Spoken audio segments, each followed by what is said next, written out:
छत्तीसगढ़ के मुख्यमंत्री विष्णुदेव साय सरकार किसानों की सजग प्रहरी के रूप में किसानों की सरकार कही जाती है। किसानों के दाने दाने को खरीदने के लिए प्रदेश की विष्णुदेव साय सरकार प्रतिबद्ध है।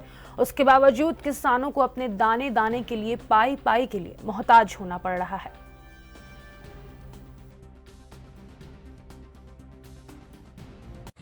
रामपाल रजक। अच्छा, कौन आपसे पैसा ले लिया भैया? प्रबंधक भैया मरवाही का। लिया नहीं भैया जी। मतलब मेरे को पैसा मांग रहा था। कितना पैसा मांग रहा था? 10,000। क्या बोल रहा था? ये धान गड़बड़ है, ये धान नहीं तो नहीं बिकेगा, 10,000 देंगे तो धान बिकेगा। तो आप अपने धान को फिर कहाँ बेचे? बाबा व्यापारी को दे दिया। कितना नुकसान हो गया आपका? 50,000। 50,000 का नुकसान हो गया जी। क्या चाहते हैं आप अधिकारी कर्मचारी से? भैया मैं तो यही चाहता हूँ कि मेरे को न्याय मिलना चाहिए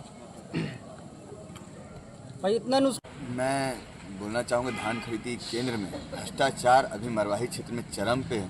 जैसे कि लगातार दौरे के अनुसार और किसानों के द्वारा सुना जा रहा है कि उनसे लगातार पैसा ही मांग रहे हैं।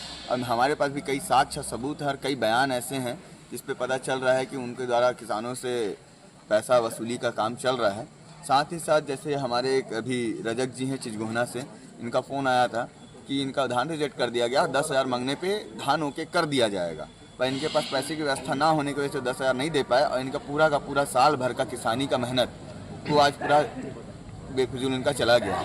आज जो सरकार जो बोलती है कि हम किसानों के हितैषी हैं, जिन्होंने निगरानी समिति बना के रखी है भाजपा के द्वारा, हर धान खरीदी केंद्र में निगरानी समिति बनाई गई है, आज क्या वो निगरानी समिति प्रशासन के साथ मिलके भ्रष्टाचार कर रही है? मैं आज भाजपा से सवाल करता हूं कि जो आपकी निगरानी समिति है उसके बाद भी यदि आज किसानों को बोरी सिलना पड़ रहा है, आज किसान दर दर भटक रहे हैं अपने धान को बेचने के लिए, तो कहीं ना कहीं मैं भाजपा को भी दोषी मानता हूं। वो मिल के प्रशासन के ये खबर मैं सुना तो बहुत दुख लगा मेरे को। सरकार 160 मैट्रिक टन धान खरीदने का वादा की है और किसानों का धान नहीं खरीद रही है।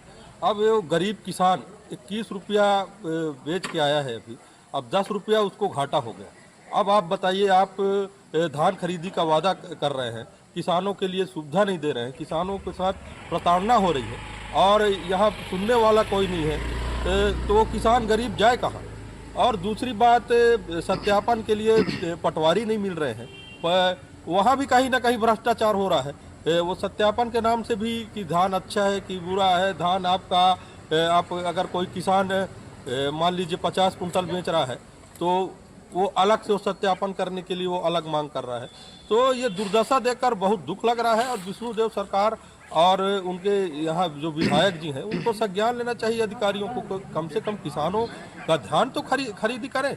और एक बात और आपके चैनल के माध्यम से कहना चाहता हूँ कि पिछली सरकार जो कांग्रेस की सरकार थी, तो केंद्र सरकार द्वारा जब समर्थन मूल्य बढ़ाया गया था 170 रुपया, तो उसको बढ़ाकर हमारी सरकार किसानों को बोनस दी थी, लेकिन ये 117 रुपये जो बढ़ा है उसको भी बीजेपी सरकार नहीं दे रही है। तो ये सरासर किसानों के साथ गलत हो रहा है और आपके चैनल के माध्यम से मैं कहना चाहता हूं कि किसानों का धान खरीदा जाए और इस तरह से अगर प्रबंधन द्वारा पैसे की मांग किया जा रहा है, प्रताड़ना किया जा रहा है, तो तुरंत कार्रवाई किया जाना चाहिए। जिला प्रशासन के द्वारा लगातार निरीक्षण किया जा रहा है, लगातार पुख्ता इंतजाम के लिए जैसी इस प्रकार की कार्रवाई कर देखने को मिल रही है, उसके बावजूद भी इस प्रकार के मामले सामने आ रहे हैं। ऐसे मामले में क्या कहेंगे आप?